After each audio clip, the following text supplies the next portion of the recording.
The Second Battle of El Alamein, 1942. October 23, 1942. The sands of Egypt trembled under the roar of thousands of guns.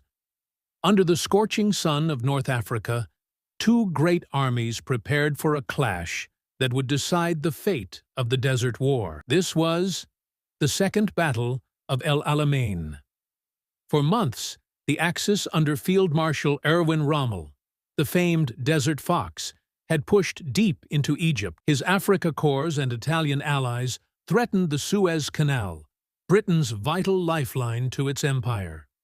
The British Eighth Army, battered and retreating, finally made its stand at a small railway stop called El Alamein. The commanders, Rommel, a master of mobile warfare, faced off against General Bernard Montgomery, recently appointed commander of the British Eighth Army. Montgomery was calm, methodical, and determined to rebuild his army's morale. Unlike earlier British leaders, he refused to retreat any further. The battle begins. On the night of October 23, 1942, over 800 British artillery guns opened fire in unison, the largest bombardment in North Africa. Operation Lightfoot had begun. British infantry advanced, carefully picking their way through minefields nicknamed the Devil's Gardens. Tank clash in the desert. Soon, the desert shook with one of the greatest tank battles of World War II. Thousands of armored vehicles clashed,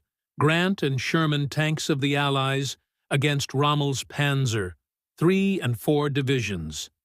The fighting was brutal, with shifting sands hiding ambushes and mines taking a deadly toll. Turning point. By early November, Rommel's forces were stretched thin, short on fuel and supplies. Montgomery launched Operation Supercharge, an all-out assault that broke through the Axis defenses. Rommel, realizing his army faced destruction, began a fighting retreat westward across Libya. Aftermath. The Second Battle of El Alamein was a decisive Allied victory. Rommel's dream of seizing Egypt and the Suez Canal was over. Winston Churchill would later declare, "Before Alamein, we never had a victory. After Alamein, we never had a defeat." The Desert War was far from over, but El Alamein marked the turning of the tide. From the sands of North Africa, the Allies would push westward, eventually invading Italy and opening the road to ultimate victory in Europe.